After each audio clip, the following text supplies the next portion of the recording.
Përshëndetje miq, uroj të jeni mirë dhe mirë se erdhët në kanalin tim. Për ju që më dëgjoni për herë të parë, unë jam Mandalina nga sofra ime. Fillimisht dua t'ju uroj muaj të mbar për të gjithë ju. Sot e kam nisur muajin me recetën tradicionale shumë të preferuar për ne shqiptarët në përgjithësi, nuk e di a është e preferuar për ju apo jo. Fillojmë pa humbur kohë nga përgatitja. Kam shtuar 4 kokra vezë në një enë të thellë, 800 ml qumësht, 1 lugë çaji krip dhe masën do ta përzijem shumë mirë. Besoj se e kuptuat që në fillim që kam përgatitur byrek me qumësht, me djath, me petë të pjekura, që është vërtet një tavë shumë e mirë, e thjeshtë, por edhe mjaft e shijshme dhe e dashur për ne. Unë këto receta tradicionale i quaj gjithmonë recetat që na rritën, recetat që na mblodhen rreth tryezës me të gjithë familjen dhe na bën që të mbajmë mjaft kujtime fëmijërie me to, të thjeshta, plot shije dhe me pak produkte. Fillojmë pa humbur kohë nga përgatitja. Unë kam përdorur 10 petë të pjekura, pasi i kemi bërë gati pjesën e lëngshme, tani fillon vërtet përgatitja dhe shtrimi i petëve në tavë. I lyejm pjesë, kështu si po shihni në video. Në tavë do shtojmë gjalp dhe i shtrojmë petët pjesë, kështu si po shihni në video, duke shtuar pas çdo shtrese gjalp të tretur, i cili jep shijen dhe aromën e veçantë kësaj recete.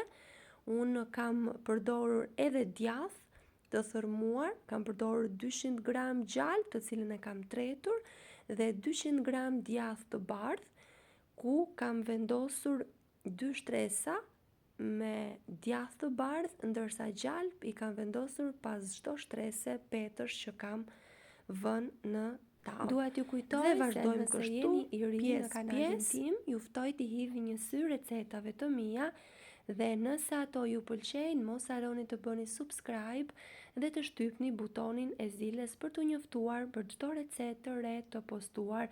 Keni parasysh që pasi të shtroni petët mund t'i ngjeshni pak me ndihmën e duarve, pasi fillimisht ato nuk janë zbutur plotësisht dhe kështu do të shtrohen mirë në tavë. Siç e thash, kam vendosur edhe 2 shtresa me djath, gjalpin sigurisht që nuk duhet të mungoj në këtë recetë, pasi merr shije shumë të veçantë. Dua t'ju kujtoj se është kënaqësi për mua të mësoj se nga cili vend i Shqipërisë apo i botës më ndiqni.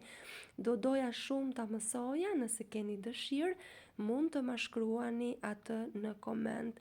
Siç e shihni, unë vazhdoj ende të shtroj petët një nga një, duke i ndarë ato në copa dhe duke i lyer me masën që përgatitëm. I ngjeshim her pas here me duar në mënyrë që të shtrohen sa më mirë në tavën e pjekjes. Kjo është shtresa e dytë e djathit të thërmuar, ku do të vazhdojmë edhe me gjalp dhe në fund do shtrojmë pjesën e fundit të petëve, ku do të ndjekim të njëjtën mënyrë përgatitje. Mund të duket një proces i gjatë, por më besoni që nuk është as pak, nëse petët i keni të gatshme, përgatitet shumë shpejt.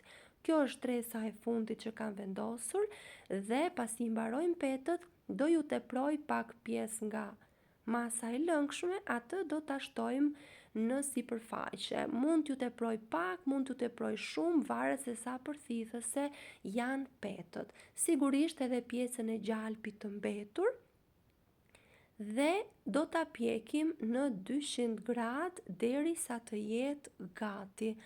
Do aromatizohet shtëpia juaj nga pjekja e këtij byreku dhe jo vetëm kaq, por gjatë pjekjes fryhet dhe lëshon një aromë fantastike që mua më dërgon shumë vite në fëmijëri, në kuzhinën e mamit, kur gatuanim me gjyshen me mamin dhe ishim të gjithë në shtëpi dhe shtëpia dhe tryeza ishte e gjithë plot. Ky është rezultati pas pjekjes, pasi ftohet pak, masa e fryrë bie dhe unë këtu doja t'ju lë pak ta dëgjoni të zhurmën dhe e presim dhe e shohim se sa mirë është pjekur, çfarë arome ka dhe shije. Unë e preferoj shumë, nuk e di a e pëlqeni edhe ju apo jo, do doja përshtypjen tuaj në koment. Dhe nëse ju pëlqeu kjo recetë, mos harroni të bëni like. Unë ju falenderoj nga zemra që më ndiqni.